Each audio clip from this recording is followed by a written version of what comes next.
This is the HRT ARC 2.0 belt, and I wish I had this when I was still on patrol.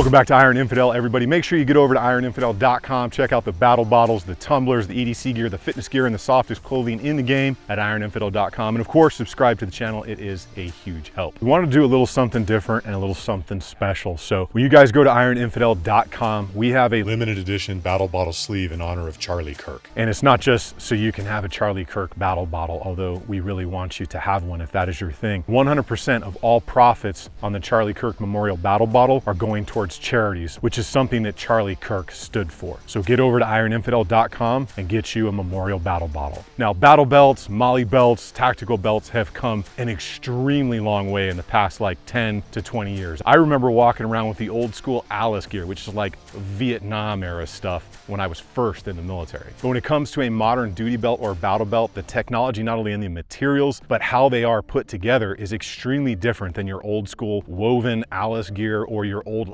leather belt that a lot of agencies still issue. And there's really three main reasons why the ARC 2.0 is such a better system than many of those old school belts that are still out there and in use today. And that is why you also see a lot of other modern battle belts, molly belts, and duty belts out there using internal Tegris or Poly Curv material to make them thinner, lighter, have a more rigid structure, and last a lot longer than some other stuff out there. But there is really three main reasons when it comes to the HRT ARC 2.0 of why it's such a good system and follows right in line with the advancement in battle belt or duty belt technology over the past several years. The first one is going to be that rigidity and structure. It helps the load bearing ability of the belt while you are wearing it. The second one is it's a thin, light, and a minimal footprint on your body. So the thinner and more dense the material is and the stronger it is and the more structure it has, the easier it is to wear that, carry the weight, all the gear on there, and have it stay rigid and not be like floppy loose leather all over the place. And the third reason is going to be the modularity and adaptability of the belt, that ease of adjustment, right, with PALs or Molly systems on there, which is really the same thing if you don't know. That is just an amazing system. You can quickly and easily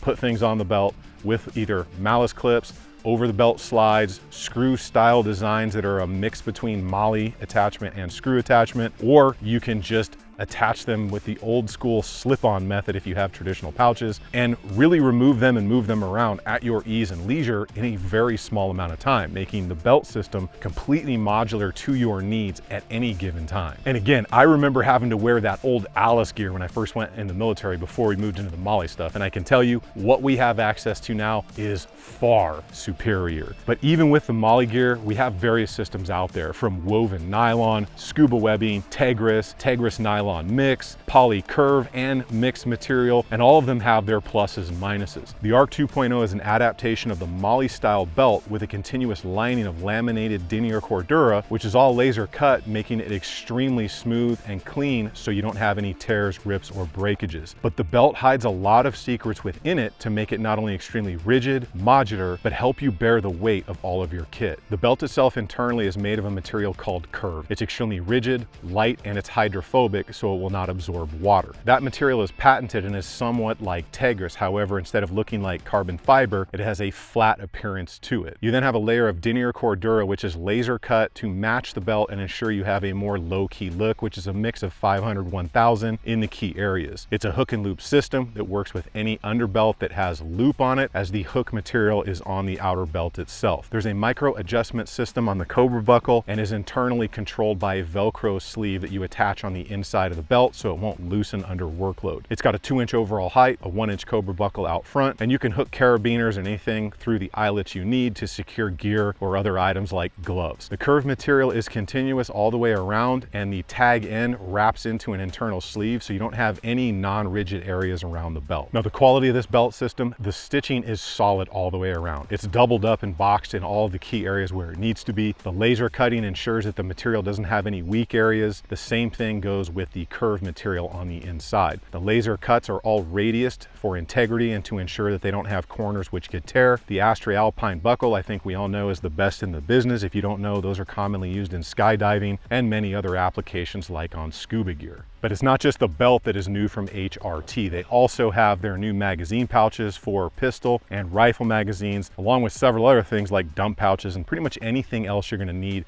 to outfit your belt. The new ARC elastic mag pouches are made of the same laminated Cordura. It has internal curve material for that rigidity, and the inside has the Hank Kevlar lining to ensure there is a firm friction hold for your magazines. They are ready to have bungee retention on them if your department or unit requires it. The eyelets are already there. That collapsible material in there also makes them very low profile, has a ton of strength, plenty of stretch for all of your single stack or double stack magazines, and it's pretty much going to suit every variety of magazine that's in common usage right now. You can use any MOLLE attachment you want on them to attach them to the belt, but they will come with an HRT attachment in the bag. All of HRT's kit, just like the belt, is going to come in various colors: Ranger green, black, multicam black, all the basic stuff that we're used to out there in the world. Well, let's talk about that cost factor, right? Because bottom dollar is generally where it's at when it comes to us spending our own money, and definitely when it comes to your agency spending the taxpayers' money. Now, this belt comes in right around $134, $135. So that's about a $60 to $80 savings, depending on which other big name branded belt that's out there in the industry. I'm sure you know many of them. So that is a pretty good initial savings. And then each pouch